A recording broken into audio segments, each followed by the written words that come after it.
You could say that 2021 was a strange year with a lot of ups and downs. On a personal level, my biggest achievement was finishing my university studies to accumulate a bachelor's degree in journalism. It was without a doubt the hardest thing I've ever done in my life, but I've learned so many things about writing, editing and doing research, so it was definitely worth it. And all of these qualities made me confident enough after an 8-month hiatus to start this YouTube channel.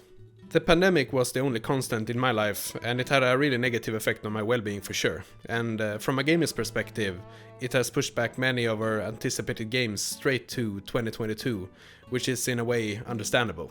On a positive note, since we're supposed to stay indoors all day, there's been a lot of time to play video games. But the magic around actually sitting down with a good video game hasn't really been there all year though. The feeling of constraint removes the sense of wonder around it. But one of the things that I wanted to get better at, apart from the generic eat better and work out, was actually finishing the video games I've purchased. I'm one of those gamers who buy a ton of video games every year to play them for a few hours before putting them down. I wanted to be a bit more conscious about time management and often try to push a bit further into the games before I finally put them down. And I am satisfied to say that I've finished more games the past year than I've done in many, and I want to share my experiences with them today.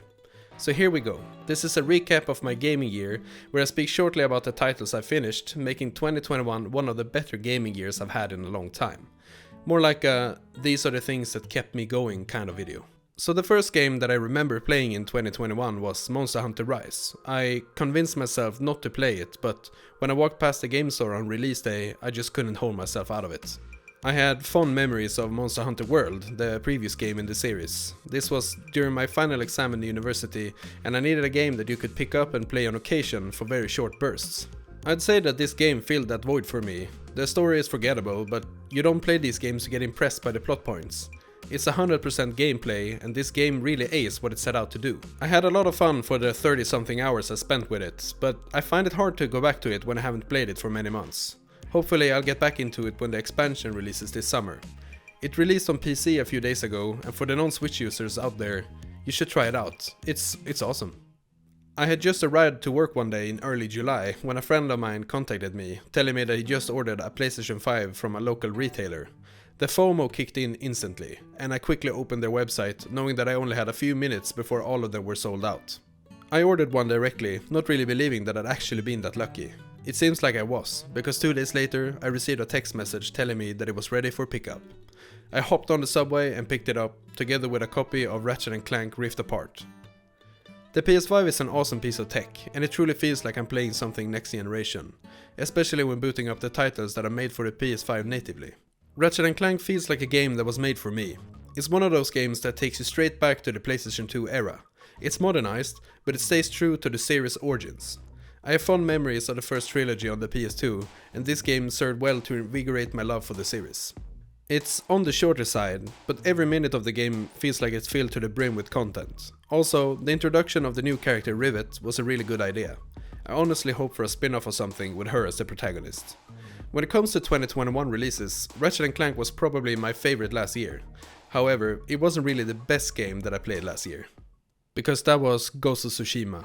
The director's cut version was a good enough reason for me to get into it, and this game is pure art. The graphics with the PS5 on a 4K screen, it's just insane.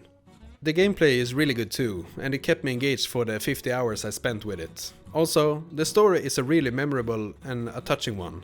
I really cared about the main character and the people he met on his journey. I got the Platinum trophy in this game, and it was just by playing the game really. I had a few more obscure achievements left after seeing the credits, but that took me about half an hour or so to do. Do yourself a favor and give this game a chance if you haven't. It's one of the best games I've ever played and you won't regret it. Tales of Arise promised to modernize the Tales formula a bit in its latest installment, and I'm happy to say that they actually did. I played both Vesperia and Berseria, clocking in about 20 hours in each of them before putting them down. I'm not saying that they're bad games, they just didn't stick with me.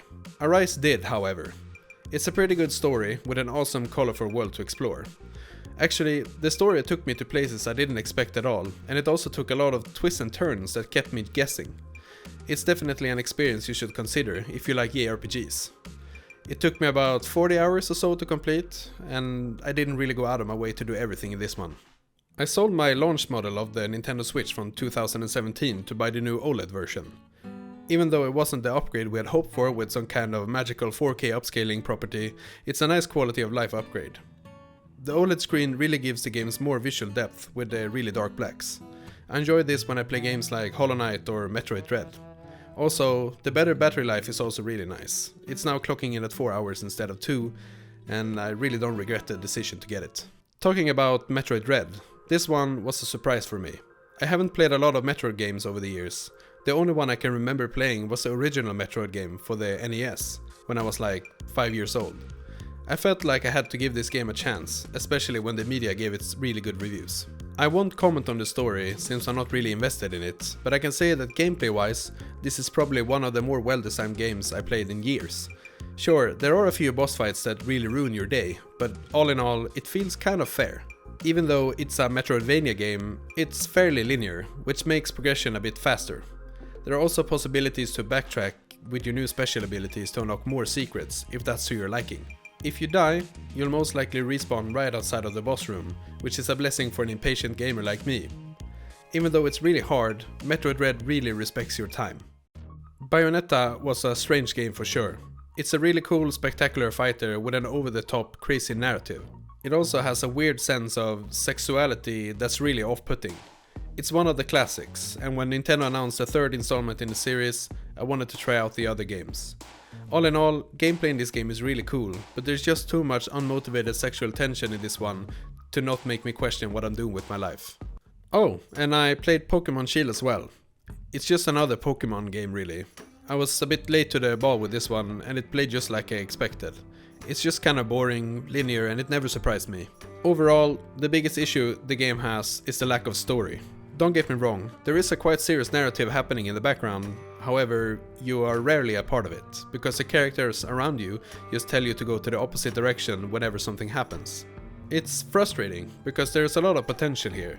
If you're fine with the good old Pokemon formula with no surprises, you'll be satisfied.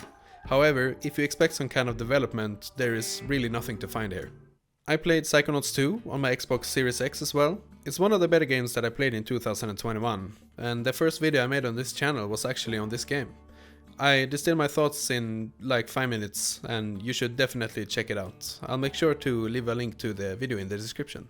And we're down to the last game that I played in 2021, and that was A Plague's Tale: Innocence. It's basically one of those that I missed out on in 2019. It's a 10-hour experience without all the filler content. The story in this game is really good, it takes a lot of twists and turns, and there's a sense of mystery that kept me invested throughout the entire game. The gameplay can be a bit rough on occasion, but it's nothing game-breaking. It's definitely a game that I can recommend, especially if you're looking for a shorter experience, and this game is basically like playing a movie almost. And to sum it up, I've invested a lot into consoles this year, because I'm kind of tired of the PC treadmill.